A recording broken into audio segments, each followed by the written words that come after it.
Boa tarde, amados irmãos e irmãs. Sejam todos muito bem-vindos e bem-vindas à nossa Escola Bíblica Dominical.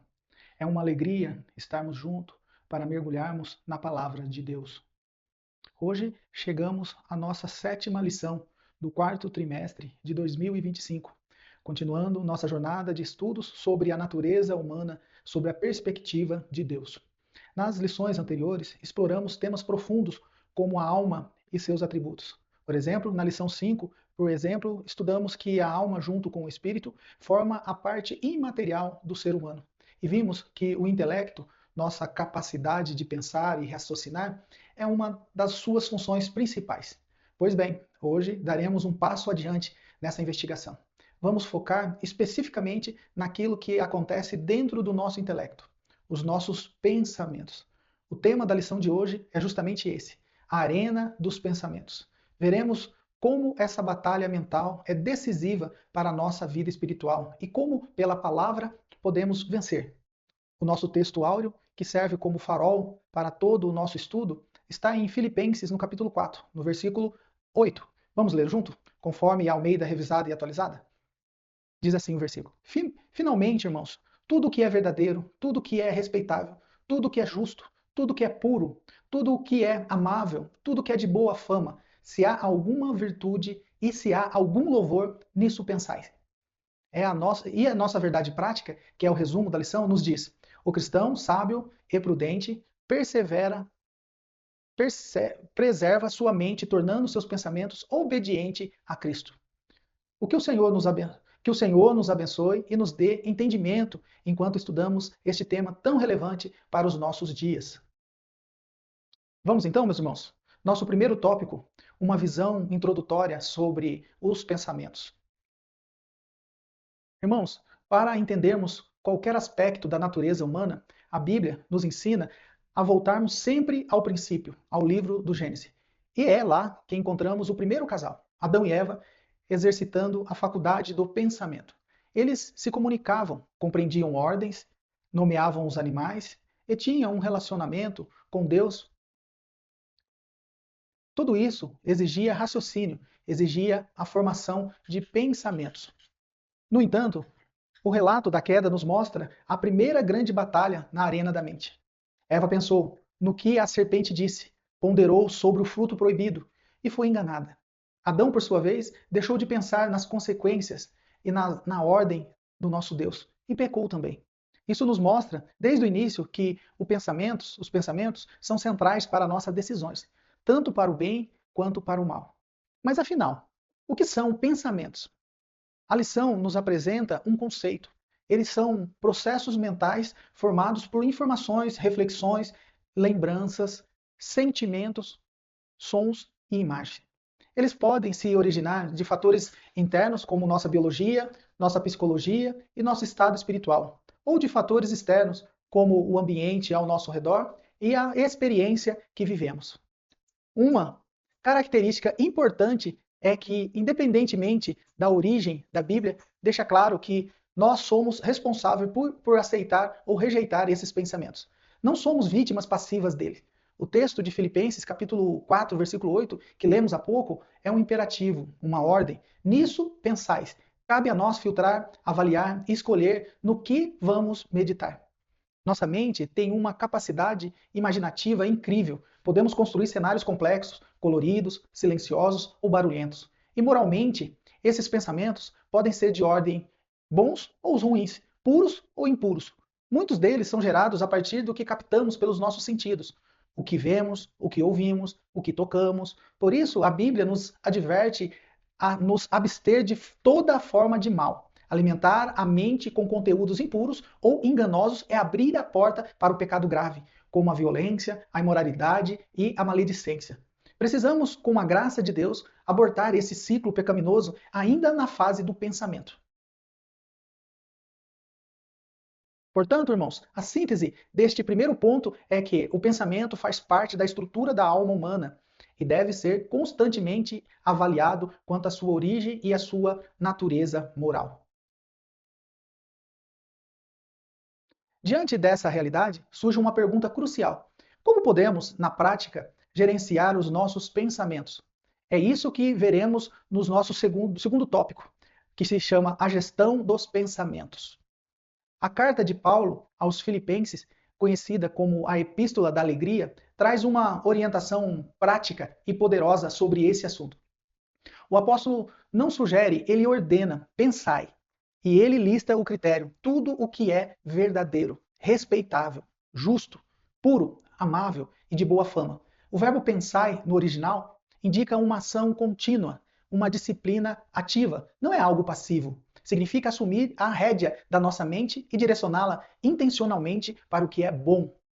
No mundo de hoje, existem muitas técnicas e estratégias de gestão mental. Elas podem ter seu valor relativo, mas se limitam ao plano humano e ao plano terreno. A palavra de Deus nos oferece uma solução infinitamente superior. Pensar não nas coisas lá do alto e não nos que são aqui da terra, como diz Colossenses 3:2. Isso significa ter uma perspectiva celestial sobre as nossas circunstâncias. É desenvolver a mente de Cristo, que nos capacita a discernir todas as coisas. Quando a nossa mente está fixa na realidade eterna, encontramos uma paz que transcende a compreensão humana e somos guardados da ansiedade que assola ao mundo, assola o mundo. E quais são os recursos espirituais que Deus nos deu para esta gestão? 2 são fundamentais: a leitura e a meditação da Bíblia. A leitura da palavra enche a nossa mente com a verdade eterna, nos edifica e nos firma. Já a meditação é o processo de reflexão profunda e detida sobre o que lemos, é ruminar a palavra. O Salmo 119 é repleto de exemplos do benefício disso. Produz amor pela palavra, alegria, paz, sabedoria e direção para a nossa vida. Além disso, não podemos ignorar que somos seres integrados. Fatores físicos e ambientais afetam nossa mente. Jesus, em seu ministério, convidou os discípulos a se retirarem para um lugar deserto para descansarem. Precisamos de equilíbrio. Há um tempo para a agitação de Jerusalém, o centro da atividade, e um tempo para a tranquilidade de Betânia, o lugar do descanso e do relacionamento. Cuidar da saúde do corpo e ter momentos de quietude é também uma forma sábia de guardar a nossa mente. A síntese aqui é que o cristão deve assumir o controle de sua mente, usando os recursos espirituais que Deus nos deu, principalmente a sua palavra, para que pensar e viver conforme a sua vontade. Finalmente, chegamos ao nosso terceiro e último tópico, e talvez o mais urgente: a batalha na arena dos pensamentos. Irmãos, precisamos ter clareza de que não estamos numa batalha apenas contra fatores psicológicos ou ambientais. Há uma dimensão espiritual real nessa guerra pela nossa mente. As Escrituras nos alertam que a nossa luta não é contra carne e sangue, mas contra potestades espirituais. A mente é um campo de batalha. O inimigo de nossas almas lança dardos inflamados de pensamentos de dúvidas, acusações, medos e impurezas. A Bíblia nos dá exemplos trágicos e como isso pode acontecer. Judas Iscariote, como exemplo, permitiu que Satanás colocasse em seu coração o pensamento de trair Jesus.